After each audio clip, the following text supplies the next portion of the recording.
दोस्तों, किसी को पता चले कि उसकी पत्नी किसी और से प्यार करती है, तो वह गुस्से से आग बबूला हो जाएगा और अपनी पत्नी के ऊपर चिल्लाएगा और उसे मारने लगेगा। मगर दोस्तों, रोशनी के साथ ऐसा नहीं हुआ। उसके पति को जब पता चला कि वह किसी और से प्यार करती है, तो उसने उसकी शादी उसकी प्रेमी से करवा दी। रोशनी कोल्हापुर की रहने वाली है और बेहद खूबसूरत है, पढ़ाई में बहुत अच्छी और शांत स्वभाव की। उसके पिता जसवंत सिन्हा एक आईएएस ऑफिसर है और उसकी माँ का नाम शारदा है। दोस्तों, रोशनी की कहानी बेहद दिलचस्प है। उसके जीवन में क्या होता है जानने के लिए कहानी में आगे बढ़ते हैं। रोशनी के पिता का तबादला हो जाता है और उनका परिवार मुंबई आ जाता है। मुंबई के एक कॉलेज में रोशनी का दाखिला करवा दिया जाता है। आज कॉलेज में रोशनी का पहला दिन होता है और वह अपनी क्लास की तरफ बढ़ रही होती है। तभी अचानक वह एक लड़के से टकरा जाती है और उसकी किताबें गिर जाती है। लड़का उसे सॉरी कहता है और उसकी किताबें उठाकर दे देता है और पूछता है कि क्या रोशनी का कॉलेज में पहला दिन है। रोशनी कहती है हाँ। वह उसे उसकी क्लास तक छोड़ देता है। दोस्तों, इस लड़के का नाम समीर होता है और वह बहुत अच्छा स्टूडेंट है, इस कॉलेज का सबसे बढ़िया और बहुत मेहनती है।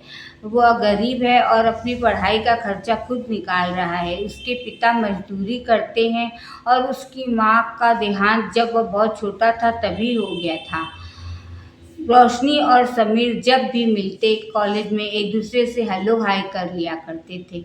यूँ करते करते दोनों में अच्छी दोस्ती हो गई और फिर यह दोस्ती प्यार में बदल गई। दोनों साथ में बहुत खुश थे। मगर दोस्तों, यह खुशी ज़्यादा दिन नहीं रही।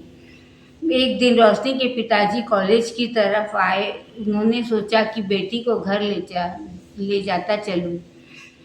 वह रोशनी के कॉलेज में घुसे। उन्होंने देखा रोशनी किसी से घुल मिलकर बातें कर रही थी। उन्हें अच्छा नहीं लगा। वह बिना रोशनी को लिए घर चले आए। जब रोशनी घर पहुंची, उन्होंने रोशनी को वह पूछा कि वह लड़का कौन था जिससे वह हंस हंस कर बातें कर रही थी। रोशनी ने कहा, पिताजी, उस लड़के का नाम समीर है और वह कॉलेज का सबसे अच्छा स्टूडेंट है, बहुत होनहार है। वह गरीब है और अपनी पढ़ाई का खर्चा खुद उठा रहा है। वो आईएएस बनना चाहता है। हम दोनों एक दूसरे से बहुत प्यार करते हैं और शादी करना चाहते हैं। रोशनी के पिताजी एकदम गुस्सा हो गए। उन्होंने कहा, तुम नादान हो, तुम्हें अपने भले बुरे की समझ नहीं है। कल से तुम्हारा कॉलेज जाना बंद। इतना कहकर उन्होंने रोशनी का कॉलेज जाना बंद करवा दिया। रोशनी जब 2-3 दिन कॉलेज नहीं आई, समीर बेहद परेशान हो गया। वह रोशनी से मिलने उसके घर चला आया। उस दिन रोशनी के पिताजी घर पर ही थे। उसने उन्हें नमस्ते किया और कहा, अंकल, मैं रोशनी के कॉलेज में पढ़ता हूँ। मैं रोशनी को बहुत प्यार करता हूँ। हम दोनों एक दूसरे से प्यार करते हैं और हम शादी करना चाहते हैं। जब रोशनी के पिताजी ने यह सुना, वे बेहद गुस्सा हो गए। उन्होंने समीर को जोर से डांटा और कहा कि तुम्हारी हिम्मत कैसे हुई मेरी बेटी से ये रिश्ता जोड़ने की। मैं तुम्हारे जैसे गरीब से अपनी बेटी की शादी हरगिज़ नहीं करूँगा। और उसे घर से निकाल दिया और उसके आगे घर का दरवाज़ा बंद कर दिया। समीर की आंखों के आगे अंधेरा छा गया। वह जैसे तैसे अपने घर पहुंचा और फूट फूट कर रोने लगा। उसके पिताजी ने समझाया कि बेटा, भूल जा उस लड़की को और पढ़ाई में लग जा। मगर भूलना इतना आसान नहीं था। समीर उस लड़की को बेहद प्यार करता था। वह उसकी प्रेरणा बन चुकी थी। समीर की भूख प्यास चली गई, नींद भी उड़ गई। वह घंटों लैंपपोस्ट के सहारे खड़ा खड़ा रोता रहता था। उधर रोशनी के पिताजी ने रोशनी के लिए लड़का देखना शुरू कर दिया। अच्छे अच्छे रिश्ते आ रहे थे। शहर के एक बड़े उद्योगपति नीरज का रिश्ता आया। नीरज बहुत होनहार है। नीरज और उसके माता पिता रोशनी को देखने के लिए घर आए। उन्हें रोशनी बेहद पसंद आई। उन्हें जैसी लड़की बहू के रूप में चाहिए थी, रोशनी बिल्कुल वैसी ही थी। नीरज को भी रोशनी बहुत पसंद आई। रिश्ता तय हो गया। नीरज और रोशनी की शादी हो गई। सुहागरात के दिन नीरज ने पूछा कि रोशनी, क्या बात है? वह एकदम उदास रहती है। क्या वह किसी और से प्यार करती है? रोशनी ने कहा कि उसे ऐसा क्यों लगा? नीरज ने कहा, तुम मेरी तरफ देखती भी नहीं हो और हमेशा उदास रहती हो। रोशनी फूट फूट कर रोने लगी और नीरज के कदमों में गिर गई। उसने कहा कि मैं कॉलेज में समीर नाम के एक लड़के से बेहद प्यार करती थी। हम दोनों एक दूसरे से शादी करना चाहते थे। समीर गरीब है, इसलिए पिताजी को यह रिश्ता मंजूर नहीं था और उन्होंने उसकी शादी नीरज से कर दी। नीरज ने रोशनी को संभाला और कहा, कोई बात नहीं, इसमें तुम्हारा कोई दोष नहीं है। तुम्हारे पिताजी को जो ठीक लगा उन्होंने वही किया। हम दोनों एक दोस्त की तरह रहेंगे। जब तक तुम मेरे से प्यार नहीं करने लगो, मैं तुम्हारे साथ कोई जबरदस्ती नहीं करूँगा। रोशनी दंग रह गई। नीरज कितना महान है। फिर उधर समीर लैंपपोस्ट के नीचे खड़ा था। एक दिन रात के 2 बज रहे थे। सड़क पर सन्नाटा छाया हुआ था।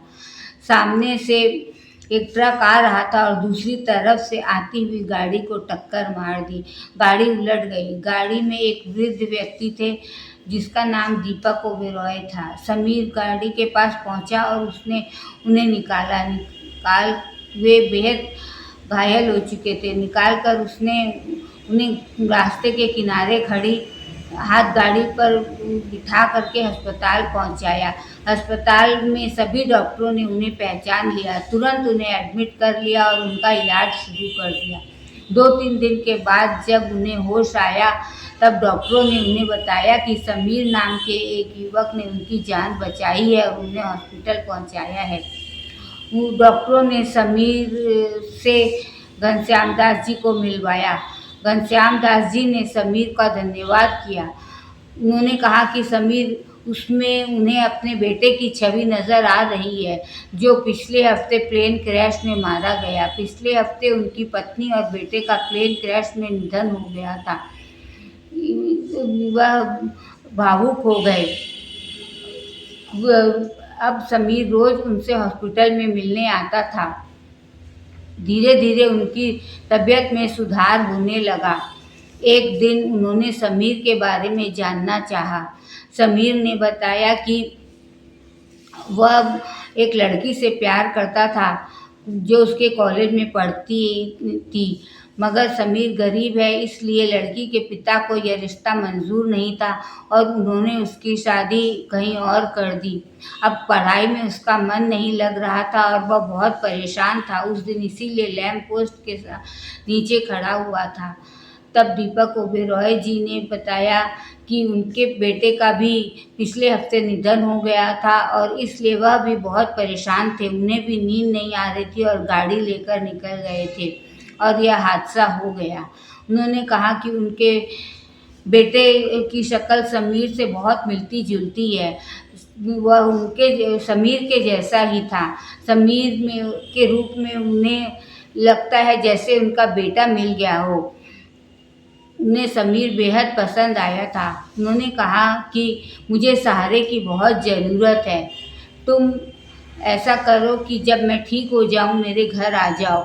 मैं तुम्हें दफ्तर के सारे कामकाज समझा दूंगा। तुम कारोबार में मेरी मदद करो।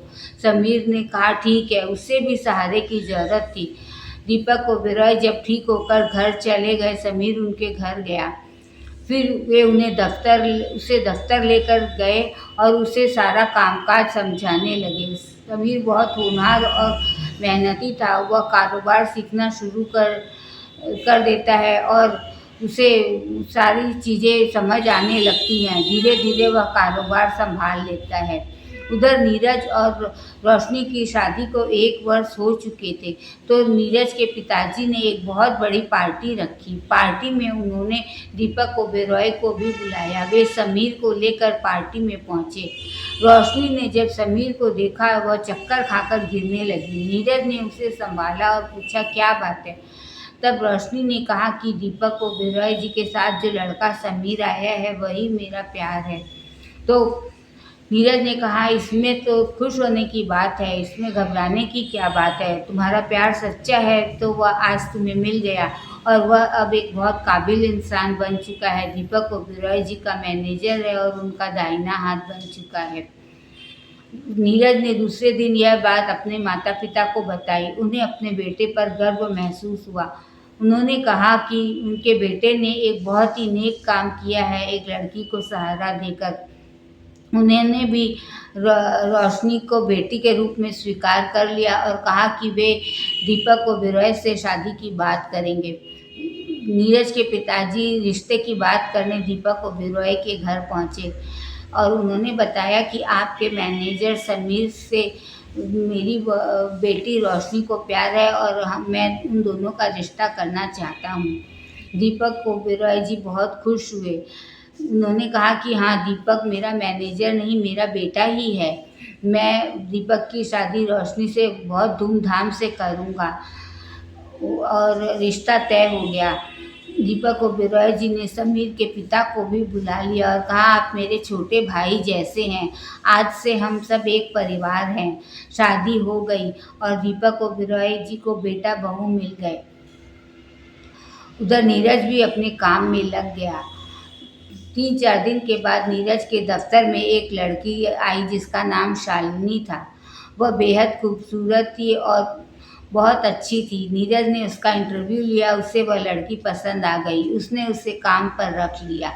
कुछ दिन हो गए, दोनों में दोस्ती हो गई। धीरे धीरे वे दोनों एक दूसरे से प्यार करने लगे। नीरज ने उस लड़की को अपने माता पिता से मिलवाया, उन्हें भी वह बेहद पसंद आई और उनका विवाह तय कर दिया गया। रोशनी को जब इस बात का पता चला वह बहुत खुश हुई। उसने बढ़ चढ़कर नीरज की शादी में हिस्सा लिया और एक बहन की तरह सारी रस्में निभाई। रोशनी के रूप में नीरज को शालिनी के रूप में नीरज को एक नई रोशनी मिल गई थी। दोस्तों, आपको कहानी कैसी लगी प्लीज़ कमेंट करके बताइएगा और मेरे चैनल को लाइक सब्सक्राइब कीजिएगा ताकि मैं आपके लिए ऐसी ही और कहानियाँ लाते रहूं। धन्यवाद दोस्तों।